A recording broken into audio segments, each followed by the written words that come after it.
എല്ലാവർക്കും നമസ്കാരം. ഇത് നമ്മുടെ സോപ്പ് മേക്കിംഗ് സീരീസിലെ സെക്കൻഡ് ക്ലാസ് ആണ്. ഇന്ന് നമ്മൾ ഡിസ്കസ് ചെയ്യാൻ പോകുന്നത് കഴിഞ്ഞ ക്ലാസ്സിൽ പറഞ്ഞ പോലെ തന്നെ നമ്മുടെ ഹോം മെയ്ഡ് സോപ്പുകൾ ഒരു 6 മാസത്തിലും കൂടുതൽ ഷെൽഫ് ലൈഫ് സോപ്പുകൾക്ക് കിട്ടാൻ വേണ്ടിയിട്ട് എന്ത് പ്രിസർവേറ്റീവ് ആണ് ആഡ് ചെയ്യേണ്ടത്, ആ ഒരു കാര്യമാണ് ഇന്നത്തെ ക്ലാസ്സിൽ നമ്മൾ ഇൻക്ലൂഡ് ചെയ്യാൻ ഉദ്ദേശിക്കുന്നത്. 2 തരം പ്രിസർവേറ്റീവ്സ് ആണ് ഞാൻ സജസ്റ്റ് ചെയ്യുന്നത്. ഒന്ന് സോഡിയം ബെൻസോണേറ്റ്, രണ്ടാമത്തേത് ഫിനോക്സി എത്തനോൾ. സോഡിയം ബെൻസോണേറ്റിനെ കുറിച്ച് പറയുമ്പോൾ സോഡിയം ബെൻസോണേറ്റ് ഇതുപോലൊരു പൗഡർ ഫോമിലാണ് വരുന്നത്. ഇത് 100 ml ജ്യൂസിന് 2 ഗ്രാം പ്രിസർവേറ്റീവ് എന്നുള്ള രീതിക്ക് നമുക്ക് ആഡ് ചെയ്യാവുന്നതാണ്.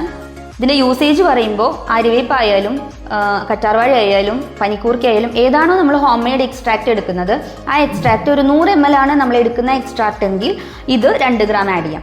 ആ ഒരു ജ്യൂസിനെ നമുക്ക് ഒരു 3 മാസക്കാലത്തോളം ഫ്രിഡ്ജിൽ കേടുകൂടാതെ സൂക്ഷിച്ചു വെക്കാവുന്നതാണ്. അതിൽ നിന്ന് നമുക്ക് കുറച്ച് വീതം എടുത്തിട്ട് സോപ്പിൽ എത്രയാണോ ആഡ് ചെയ്യേണ്ടത് അത് നമുക്ക് നമ്മുടെ ആവശ്യാനുസരണം ആഡ് ചെയ്യാവുന്നതാണ്. ഇതൊരു ഫുഡ് ഗ്രേഡ് പ്രിസർവേറ്റീവ് ആണ്. അതായത് ചപ്പാത്തി, അച്ചാറ്, ബോട്ടിൽ ജ്യൂസസ് അതുപോലെയുള്ള ഫുഡ് പ്രോഡക്ട്സിൽ, കഷായം പോലെയുള്ള ഫുഡ് പ്രോഡക്ട്സിലൊക്കെ കണ്ടുവരുന്ന ഒരു പ്രിസർവേറ്റീവ് ആണ് ഈ സോഡിയം ബെൻസോണേറ്റ്. ഇനി ഫിനോക്സി എത്തനോൾ. ഫിനോക്സി എത്തനോൾ ഇതുപോലൊരു ലിക്വിഡ് ഫോമിലാണ് വരുന്നത്. ഇതൊരു കോസ്മെറ്റിക് പ്രിസർവേറ്റീവ് ആണ്.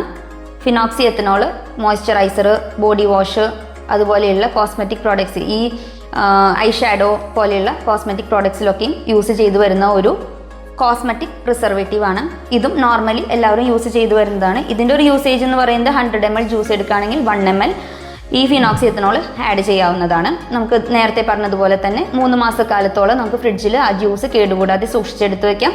നമ്മുടെ ആവശ്യാനുസരണം നമുക്ക് സോപ്പിൽ അത് ആഡ് ചെയ്യാവുന്നതാണ്. ഓർഗാനിക് സോപ്പുകളുടെ ഷെൽഫ് ലൈഫ് ഇൻക്രീസ് ചെയ്യാനുള്ള 2 മെത്തേഡാണ് നമ്മൾ ഇന്നത്തെ ക്ലാസ്സിൽ ഡിസ്കസ് ചെയ്തത്. നിങ്ങൾക്ക് ക്ലാസ് ഇഷ്ടപ്പെട്ടെങ്കിൽ ഷെയർ ചെയ്യുക, സബ്സ്ക്രൈബ് ചെയ്യുക, മാക്സിമം മറ്റുള്ളവരിൽ എത്തിക്കാൻ ശ്രമിക്കുക. അടുത്ത ക്ലാസ്സിൽ നമ്മൾ നല്ലൊരു സോപ്പ് മേക്കിംഗ് വീഡിയോ ആയിട്ട് വരുന്നതാണ്. എല്ലാവർക്കും നന്ദി.